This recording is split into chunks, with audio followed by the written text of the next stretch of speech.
Hello, 12th Commerce Secretarial Practice students. Today we have start new chapter number 9 Depository System. System पद्धती depository संदर्भातील पद्धती पाहिजे आहेत आपल्याला. यामध्ये first point depository system meaning, ज्यालाच डिपॉझिटरी सिस्टमलाच शुद्ध मराठीमध्ये भागपेढी पद्धत असं म्हणण्यात आलेलं आहे. या डिपॉझिटरी सिस्टमची मीनिंग. त्यानंतर second number importance of depository system, या डिपॉझिटरी सिस्टमचे महत्त्व. त्यानंतर बेनिफिट्स ऑफ डिपॉझिटरी सिस्टम, फायदे काय आहेत डिपॉझिटरी सिस्टमचे. फोर्थ नंबर आहे कॉन्स्टिट्यूट्स ऑफ डिपॉझिटरी सिस्टम, याचे घटक कोणते कोणते आहेत. त्यानंतर फिफ्थ नंबर आहे concept terms related to depository system, या डिपॉझिटरी सिस्टमचे संकल्पना आणि संज्ञा हे पाहिजेत. त्यानंतरचा पॉईंट नंबर 6 हा फंक्शनिंग ऑफ डिपॉझिटरी सिस्टम, हा पूर्णपणे या ॲकॅडमिक इयरमध्ये आपल्याला हा वगळण्यात आलेला आहे, रिड्यूस करण्यात आलेला आहे. Point number 6 9.6 functioning of depository system हा पूर्णपणे वगळण्यात आला आहे. त्यानंतर point number 7 depositories in India NSDL CDSL, आणि त्यानंतर आहे डिस्टिंक्शन. भारतातील डिपॉझिटरीज कोणत्या कोणत्या आहेत, त्या NSDL आणि CDSL या आहेत, आणि यानंतर फरक स्पष्ट करा. अशा प्रकारे आपल्याला एकूण नंबर ऑफ 8 पॉईंट्स या चॅप्टर्समध्ये 9 चॅप्टरमध्ये पाहायचं आहे. त्यामधील point number 6 functioning of depository system हा रिड्यूस करण्यात आलेला आहे. यानंतर आता आपल्याला इंट्रोडक्टरी भाग सुरू करायचा आहे. डिपॉझिटरी सिस्टम चॅप्टर नंबर 9 भागपेढी पद्धत. Securities can be held in 2 modes. Securities हे 2 प्रकारे धारण केल्या जाऊ शकतात. सिक्युरिटीज फर्स्ट आहे फिजिकल, म्हणजेच फिजिकली स्वरूपात, याचाच अर्थ भौतिक स्वरूपात. आणि सेकंड आहे इलेक्ट्रॉनिक्सच्या माध्यमातून, ज्यालाच काय म्हणण्यात आलेलं आहे dematerialise. Securities can be held in 2 modes. Securities जे आहेत, सिक्युरिटीज म्हणजे परत तोच आला भाग कोणता, सिक्युरिटीज म्हणजे शेअर्स, डिबेंचर्स, बॉन्ड, ह्या ज्या काही आहेत त्यांना आपण सिक्युरिटीज, डिपॉझिट, हे सर्व सिक्युरिटीज आहेत. हे सिक्युरिटीज खरेदी करणं एकतरी फिजिकल स्वरूपात करतो किंवा इलेक्ट्रॉनिक्सच्या माध्यमातून, त्यालाच इलेक्ट्रॉनिक्सच्या माध्यमालाच काय म्हणलेलं आहे डिमटेरियलायझेशन्स. आता यानंतर आपल्याला पुढं पाहायचं आहे physical mode of holding securities. आता फिजिकली म्हणजे स्वतः प्रत्यक्षरित्या आपण खरेदी करणं, ज्याला आपण एक प्रकारे म्हणतो, आणि इलेक्ट्रॉनिक्सच्या माध्यमातून. आता फिजिकल स्वरूपात ज्या सिक्युरिटीज खरेदी किंवा धारण करण्यात येतात त्याचे पद्धत पाहतो आपण त्यावरतीची. It means securities are held in the form of paper certificate. It has the following disadvantages. याचा अर्थ सिक्युरिटीज कागदी प्रमाणपत्राच्या स्वरूपात धारण केल्या जातात. या धारण म्हणजेच या होल्ड केल्या जातात, घेतल्या जातात. या घेण्याचे काही नुकसान आहेत, काही अडचणी आहेत. त्या अडचणी आपण पाहूयात नेमक्या काय आहेत. Physical mode of holding securities, physical पद्धतीने म्हणजे स्वतःहून जाऊन घेण्यामध्ये ज्या भौतिक स्वरूपात घेण्यात येणाऱ्या सिक्युरिटीज आहेत त्याच्या संदर्भातील. It means securities are held in form of paper certificate. याचाच अर्थ कागदी प्रमाणपत्राच्या स्वरूपात त्या धारण केल्या जातात. जसं की एक्झाम्पल तौर आता आपल्याला पाहायचं गेलं तर फिजिकल स्वरूपात आपण बँकेमध्ये जाऊन कॅश भरणे, काय झालं फिजिकली आपण तिथं प्रेझेंट झालो. पेपर घ्या, पेन घ्या, तो ड्राफ्ट घ्या, तो लिहा, आणि मग त्या कॅशियरकडे जा, त्याला पैसे द्या आणि मग त्याच्यानंतर तो ट्रान्झॅक्शन एंट्री करणार, मग आपल्या खात्याला जमवणार. त्याच्यापेक्षाच आपण इलेक्ट्रॉनिक्स मोडरित्या इमिजिएट कोणाला तरी सांगतो, बाबा तुझ्या अकाउंटवरनं मला ट्रान्सफर घे आणि हे तुझे पैसे घे, याचाच अर्थ काय झाला, इलेक्ट्रॉनिक्सली. त्याच पद्धतीने सिक्युरिटीज ह्या can be held in 2 modes. 2 पद्धतीने सिक्युरिटीज धारण केल्या जातात. एक आहे फिजिकल, दुसरं आहे इलेक्ट्रॉनिक्सलाच डिमटेरियलाइज्ड म्हणण्यात आले. आता या फिजिकल मोडमध्ये आपण जे काही पेपर सर्टिफिकेट घेणार आहोत, त्याच्या काही रित्या जे सिक्युरिटीज खरेदी करणार आहोत त्याचे काही डिसॲडव्हान्टेजेस आहेत, काही नुकसान आहेत, काही अडचणी आहेत त्या संदर्भातील. फर्स्ट आहे रिस्क. रिस्क कोणती, तो सर्टिफिकेट सांभाळा, त्या सर्टिफिकेटचं गाळ होणे, खराब होणे, नष्ट होणे याची विचार करा, चोरी होणे. त्याच पद्धतीने आपण पाहतो आज सगळे काही वर्ल्ड हे डिजिटलायझेशनकडे चाललं आहे, इलेक्ट्रॉनिक्स माध्यमातून वर्किंग चालू आहे. आजसुद्धा आपण पाहतो वेगवेगळ्या प्रकारचे सर्व काही वर्किंग आज आपण इलेक्ट्रॉनिक्स पद्धतीनं करतो आहे. याचा अर्थ कुठलाही काही सांभाळायची ठेवायची गरज आहे का आपल्याला? इन केस सपोज आपण आत्ता 2 व्हीलर 4 व्हीलर ड्राईव्ह करत आहोत, तर लायसन आपल्याला जवळ कागदपत्र बाळगायची आवश्यकता नाही आपल्याला आजच्या काळामध्ये. मोबाईलमध्ये आपल्याला स्टोअर असेल तर बस झालं, ते हरवेल फाटेल याची काहीही चिंता नाही आज आपल्याला. हे सर्व काही आपण काय करतो, पेपरवर कुठलंही आज करायला नाही, आज सगळं काही आपण इलेक्ट्रॉनिक्स पद्धतीने चाललं. हाच काय आहे, त्याच पद्धतीने सिक्युरिटीज ज्या पेपर सर्टिफिकेट आहेत त्यानुसार अडचणी त्याच्या आहेत. त्यामधील फर्स्ट आहे risk. Certificate of paper can be lost, damage, torn, stolen, misplaced during transit etcetera. जोखीम आहे एक प्रकारची. कागदी स्वरूपातील जे सर्टिफिकेट आहे ते गहाळ होऊ शकतात, खराब होऊ शकतात, फाटू शकतात, चोरी होऊ शकतात किंवा हाताळताना चुकीच्या ठिकाणी जाऊ शकतात.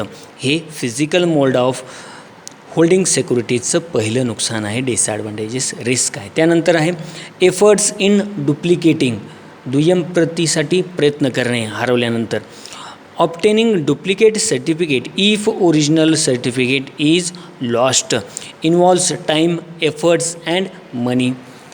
दुय्यम म्हणजेच डुप्लिकेट प्रत दाखल्यासाठी मिळवण्यासाठी वेळ, प्रयत्न, पैसा खर्च करावा लागतो. जर ओरिजिनल सर्टिफिकेट आपल्याकडनं लॉस्ट झालं असेल तर आपल्याला ते ओरिजिनल सर्टिफिकेटच्या ऐवजी डुप्लिकेट सर्टिफिकेट काढताना त्याला जाणारा टाईम आहे, एफर्ट्स आहे, मनी आहे, वेळ आहे, प्रयत्न, पैसा हा सर्व काही खर्च करावा लागतो. हे सेकंड डिसॲडव्हान्टेजेस आहे फिजिकलरित्या सिक्युरिटीज परचेस करण्यासंदर्भातील. त्यानंतर थर्ड नंबर आहे delay in allotment of securities. Delay होणे, विलंब लागणे.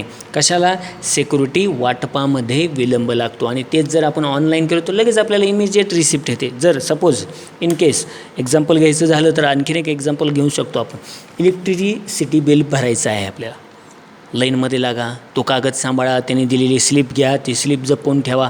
तेच जर आपण इलेक्ट्रॉनिक्स मोडनुसार जर इलेक्ट्रिसिटीचं बिल पेमेंट गेलं, लगेच आपल्याला ते डिजिटल रिसिप्ट आपल्या मोबाईलमध्ये स्टोअर होते, आपल्याजवळ स्टोअर होते. ते हरवण्याची चिंता नाही, गाळ होण्याची चिंता नाही, कसलीच आपल्याला त्याच्याबद्दलची रिस्क घेण्याची गरज नाही. लगेच आपण इमिजिएट आपल्या इलेक्ट्रॉनिक मोडमध्ये आपण सर्च केल्यानंतर आपल्याला लगेच रिसिप्ट भेटते आज केव्हाही. त्याच पद्धतीनं delay in allotment of securities, विलंब वाटपामध्ये, सिक्युरिटीच्या वाटपामध्ये विलंब. Allotment of new security take longer time. नवीन सिक्युरिटीज वाटप करायचे असल्यास त्या वाटपास अधिक विलंब लागतो. ते सर्टिफिकेट तयार होणार, प्रिंट होऊन आपल्यापर्यंत येणार, या सगळ्यासाठी काय लागणार? डिले लागणार.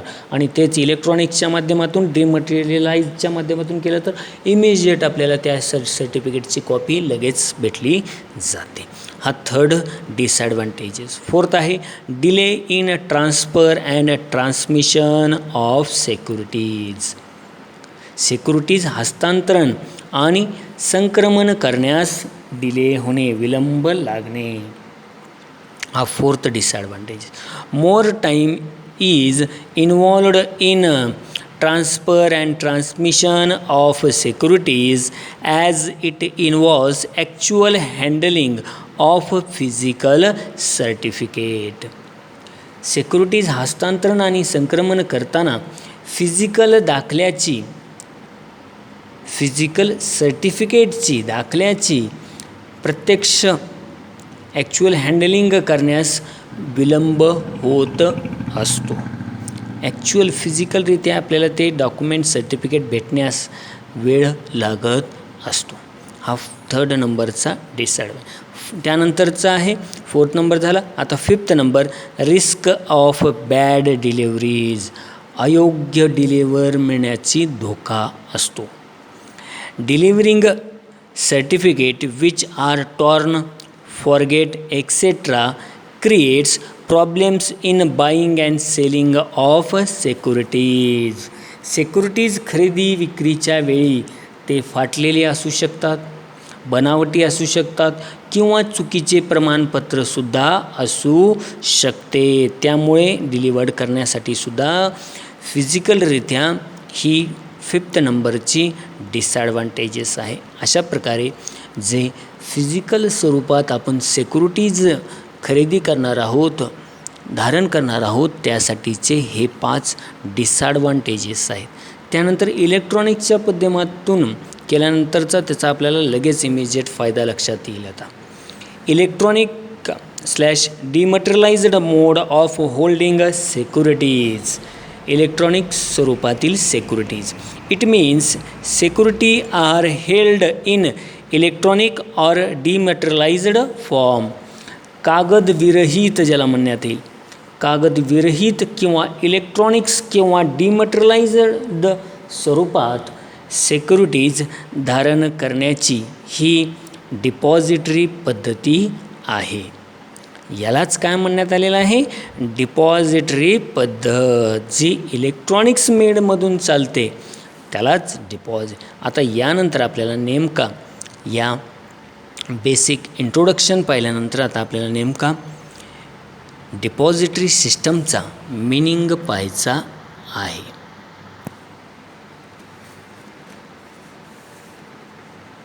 Meaning of depository system.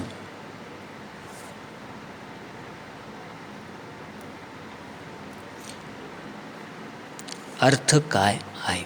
Under depository system security are held in electronic form. आलं लक्षात? आता डिपॉझिटरी सिस्टम म्हणजे अशी सिस्टम ज्या ठिकाणी सेक्युरिटीज ह्या इलेक्ट्रॉनिक्सच्या माध्यमातून धारण करता येतात, स्वीकारता येतात, खरेदी करता येतात, विकता येतात. त्यालाच काय म्हणण्यात आलेलं आहे? Depository system. Under depository system securities are held in electronic form.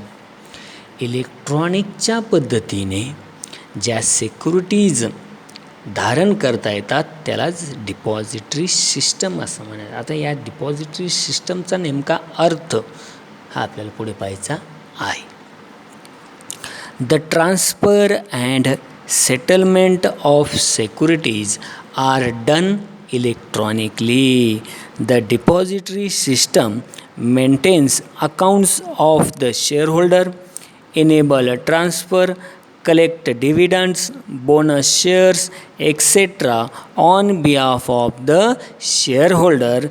This system is called as scriptless trading system. Security ठेवण्याचे मध्यवर्ती ठिकाण अशी डिपॉझिटरी सिस्टमला म्हणण्यात येतं. डिपॉझिटरी सिस्टम ही एक अशी प्रकारची संस्था आहे जी सिक्युरिटीजची मालकी मेंबर्सच्या वतीने किंवा शेअरहोल्डरच्या वतीने इलेक्ट्रॉनिक्स पद्धतीने ट्रान्सफर करते आणि इन्व्हेस्टरच्या म्हणजेच किंवा शेअरहोल्डर धारकांच्या विनंतीनुसार सेक्युरिटीज इलेक्ट्रॉनिक्स पद्धतीने ठेवते आणि त्यावरतीचे ट्रान्झॅक्शन्सची सेवा म्हणजेच मग शेअरहोल्डर्स ट्रान्सफर असेल, डिव्हिडंड कलेक्ट करायचं असतील किंवा बोनस शेअर्स द्यायचं असतील, या संदर्भातील सर्व काही शेअरहोल्डर्सचे कामे इलेक्ट्रॉनिक्सच्या माध्यमातून करत असते. या सिस्टमला स्क्रिप्टलेस ट्रेडिंग सिस्टम असं सुद्धा म्हणण्यात येतं. सर्व काही ज्या सिक्युरिटीजच्या वर्किंग आहे, शेअर होल्डरच्या अकाउंट मेंटेन करायचं असेल, ट्रान्सफर शेअर्स करायचे असतील, डिव्हिडंड कलेक्ट करायचा असेल, बोनस शेअर्स करायचे असतील, या ज्या काही सगळ्यांना सिक्युरिटीज म्हटलं जातं. या सिक्युरिटीज सर्व काही इलेक्ट्रॉनिक्सच्या माध्यमातून जे करणारी सिस्टम आहे त्यालाच डिपॉझिटरी सिस्टम असं म्हणलं जातं. आणि या डिपॉझिटरी सिस्टमला ऑल्सो नोन ॲज किंवा also called as scriptless trading system असं सुद्धा म्हणण्यात येतं. अशा पद्धतीने आपण इंट्रोडक्शन पाहिलं डिपॉझिटरी सिस्टमचं. डिपॉझिटरी सिस्टम जे वर्किंग काम करतं इलेक्ट्रॉनिक्सच्या माध्यमातून म्हणजे डिमटेरियलाइजच्या माध्यमातून, त्या संदर्भातील आपण मिनिंग ऑफ डिपॉझिटरी सिस्टम पाहिली. मग त्यानंतर आपण पुढे 1 by 1 पॉईंट्स नेक्स्ट लेक्चरमध्ये पाहूयात. Thank you students. Thank you everyone.